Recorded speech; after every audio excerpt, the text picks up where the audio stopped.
नमस्कार दोस्तों। जो महिला अपने मायके से यह 5 चीज़ें लाती है, उनके पति कंगाल हो जाते हैं और क्या चीज़ें लाना बेहद ही शुभ माना जाता है। आज हम आपको कुछ ऐसी बातों के बारे में बताएंगे जो अगर एक बेटी अपने मायके से ससुराल लेकर जाती है तो उसके घर की बर्बादी तय हो सकती है। लेकिन इससे पहले आपको उन गलतियों के बारे में बताते हैं जो अगर आपके घर में हो रही हैं तो उन्हें तुरंत सुधार लेना चाहिए, नहीं तो यह गलतियां आपके घर में गरीबी और कंगाली ला सकती हैं। दोस्तों, आपने वास्तुशास्त्र के बारे में तो सुना ही होगा। ऐसा कहा जाता है कि अगर घर का वास्तु सही ना हो तो किसी भी काम में सफलता नहीं मिलती। हालांकि हर कोई इस पर विश्वास नहीं करता, लेकिन सच तो यही है। कई बार हमारी कुछ आदतें और गलतियां हमें परेशानी में डाल देती हैं। अगर हमें इन बातों का पहले से पता हो तो हम आने वाली समस्याओं से बच सकते हैं। वास्तुशास्त्र के अनुसार अगर आप अपने जीवन में धन, सुख और शांति चाहते हैं तो आपको कुछ खास बातों का ध्यान रखना चाहिए। ऐसा करने से ना तो कभी दरिद्रता आएगी और ना ही गरीबी। इसलिए यह जरूरी है कि हम अपने घर और जीवन से जुड़ी इन बातों को गंभीरता से लें। अगर आप इन गलतियों से बचते हैं तो न केवल आपके घर का वातावरण अच्छा रहेगा बल्कि खुशहाली और समृद्धि भी बनी रहेगी।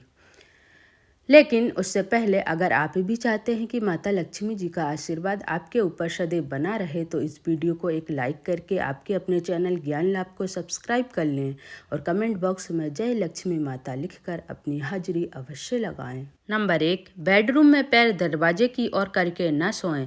अगर आप अपने बेडरूम में पैर दरवाजे की तरफ करके सोते हैं तो यह वास्तु के हिसाब से गलत माना जाता है। ऐसी मान्यता है कि इससे माँ लक्ष्मी आपके घर में प्रवेश नहीं करती हैं और अगर आती भी हैं तो दरवाजे से वापस लौट जाती हैं। इसलिए सोने की दिशा का विशेष ध्यान रखें। नंबर 2, घड़ी की सही जगह का ध्यान रखें।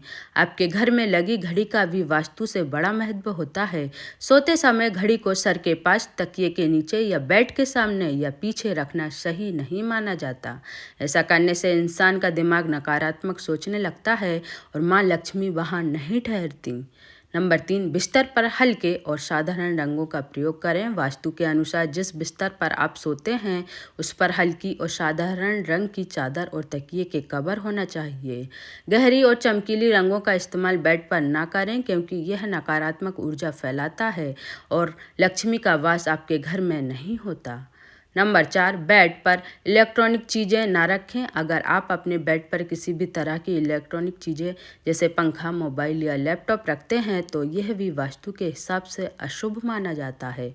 ऐसा करने से न केवल नकारात्मक ऊर्जा बढ़ती है बल्कि आपके घर में माँ लक्ष्मी का आगमन भी रुक जाता है। नंबर 5, बेडरूम में मंदिर और पूर्वजों की फ़ोटो ना रखें। वास्तु के अनुसार जिस कमरे में आप सोते हैं वहाँ मंदिर या पूजा का स्थान नहीं होना चाहिए। साथ ही बेडरूम में मृत पूर्वजों की फ़ोटो लगाना भी शुभ नहीं माना जाता है। ऐसा करने से घर में सकारात्मक ऊर्जा कम हो जाती है और माँ लक्ष्मी का वास नहीं होता। नंबर 6, वास्तु का एक पहलू यह भी है कि आपके बेडरूम और पूरे घर में मांसाहारी जानवरों की तस्वीर नहीं होनी चाहिए और ना ही युद्ध की कोई तस्वीर लगानी चाहिए। ऐसा करने पर आपके घर में नकारात्मकता बढ़ती है, लक्ष्मी का वास नहीं होता है। यह वास्तु के अनुसार ठीक नहीं है। दोस्तों, शास्त्रों में कुछ ऐसी चीज़ों का वर्णन है जो पत्नी को अपने मायके से कभी भी नहीं लानी चाहिए, वरना यह पति की बर्बादी का कारण बन सकती है। हो सकता है कि पति कंगाल हो जाए। बेटियों के लिए हर माँ बाप का सपना होता है कि उन्हें एक अच्छा ससुराल और प्यार करने वाला पति मिले। ससुराल में उनकी बेटी का मान सम्मान हो और वहाँ खुशियों का माहौल बना रहे। लेकिन कई बार माँ बाप कुछ ऐसी गलतियाँ कर बैठते हैं जिसकी वजह से बेटी और उसके पति को जीवन भर दुख सहना पड़ सकता है। बेटी को दी गई चीज़ें के कारण उसके जीवन में खुशियों की जगह दुख आ जाते हैं। तो चलिए दोस्तों, जानते हैं बेटी को कौन सी चीज़ें गलती से भी नहीं देनी चाहिए। आइए दोस्तों, आप जानते हैं कि घर में बेटी को ससुराल भेजते वक्त क्या नहीं देना चाहिए। नंबर 1, बेटी को मिर्च ना दें। बेटी को विदाई के समय मिर्च देना अशुभ माना जाता है। ऐसा कहा जाता है कि इससे उसकी शादीशुदा जिंदगी में तनाव और झगड़ा हो सकते हैं।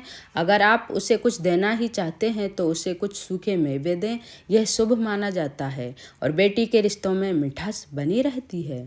नंबर 2, बेटी को चूल्हा ना दें। कई लोग बेटी को गृहस्थी के लिए चूल्हा देकर विदा करते हैं, लेकिन यह वास्तु और परंपरा के हिसाब से सही नहीं है। चूल्हा देने का मतलब है कि वह अपने परिवार में अलग चूल्हा जलाएगी, जो अशुभ माना जाता है। इसकी वजह से आप उसे अन्य उपयोगी गृहस्थी का सामान दे सकते हैं। नंबर 3, तेज धार वाली चीज़ें ना दें। बेटी को कभी भी तेज धार वाली चीज़ें जैसे चाकू या कैंची नहीं देनी चाहिए। यह संकेत करता है कि आप उसे रिश्तों में घुलने मिलने से रोक रहे हैं। बेहतर होगा कि आप उसे कोई मीठी चीज़ें दें जिससे उसके रिश्तों में मिठास बनी रहे। नंबर 4, अचार ना दें। बेटी को विदाई के समय अचार देना भी सही नहीं माना जाता है। ऐसा करने से उसके रिश्तों में खटास आ सकती है। इसके बजाय आप उसे फल या मिठाइयाँ दे सकते हैं, जो शुभ मानी जाती हैं और सुख समृद्धि का प्रतीक होती हैं। नंबर 6, नेगेटिव एनर्जी को हटाएं। कई बार नकारात्मक ऊर्जा के कारण व्यक्ति को समाज और परिवार में सम्मान नहीं मिलता। ज्योतिष शास्त्र में कुछ उपाय बताए गए हैं जिनसे यह समस्या दूर हो सकती है। नंबर 7, घर में सकारात्मक ऊर्जा बढ़ाएं। घर में रोज सुबह भगवान की पूजा करें, दीप जलाएं, सकारात्मक वातावरण बनाएं। इससे परिवार में सुख शांति बनी रहती है और रिश्ते मजबूत होते हैं। आइए दोस्तों, अब जानते हैं कुछ ऐसे खास और चमत्कारिक उपायों के बारे में जिससे आपका जीवन बदल जाएगा। नंबर 1, यदि आप चाहते हैं कि समाज और ससुराल में आपको मान सम्मान मिले, तो रात को सोते समय एक तांबे के बर्तन में पानी भरकर रखें। उस बर्तन में सोने या चांदी का कोई आभूषण डाल दें।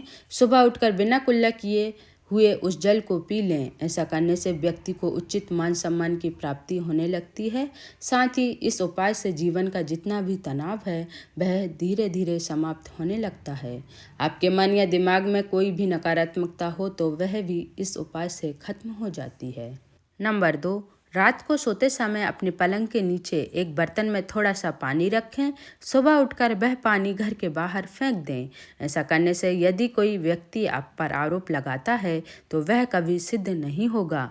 इस उपाय से आपको सभी प्रकार के वाद विवाद से सुरक्षा मिलती है। साथ ही आपके घर में जितनी भी नकारात्मकता है वह इस पानी के द्वारा बाहर निकल जाती है। रोजाना यह उपाय करें, कुछ ही दिनों में इसका असर साफ दिखने लगेगा। नंबर 3, दोस्तों, समाज में मान सम्मान पाने और संबंधी समस्याओं के समाधान के लिए अथवा अगर आपको नौकरी नहीं मिल रही है या आपका कोई कारोबार नहीं चल रहा है तो आपको कबूतर और चिड़ियों को चावल और बाजरा का मिश्रण जरूर डालना चाहिए। वहीं आपको बाजरा शुक्रवार के दिन खरीदना है और शनिवार से वह प्रक्रिया शुरू करनी है। ऐसा करने से बहुत लाभ मिलता है। मान सम्मान के साथ ही धन संबंधी जितनी भी समस्याएं हैं वह भी दूर हो जाती हैं। यदि आपको नौकरी नहीं मिल रही है तो इससे नौकरी भी मिल जाती है। साथ ही बुधवार के दिन गणपति जी को धूप अर्पित करने से व्यक्ति को मान सम्मान और सुख समृद्धि की प्राप्ति होती है। दोस्तों, यह तमाम जानकारी जन रुचि को ध्यान में रखकर दी जा रही है। वास्तुशास्त्र के उपाय को अपनी आस्था और विश्वास पर आजमाएं। वीडियो का उद्देश्य मात्र आपको बेहतर सलाह देना है। इस संदर्भ में हम किसी भी प्रकार का दावा नहीं करते। दोस्तों, अगर आपको हमारी यह जानकारी अच्छी लगी हो तो वीडियो को एक लाइक ज़रूर करें और अपने दोस्तों के साथ शेयर करें। चैनल को सब्सक्राइब करना ना भूलें ताकि आपको हमारे नए वीडियो की नोटिफिकेशन मिलती रहे। वीडियो देखने के लिए आपका धन्यवाद।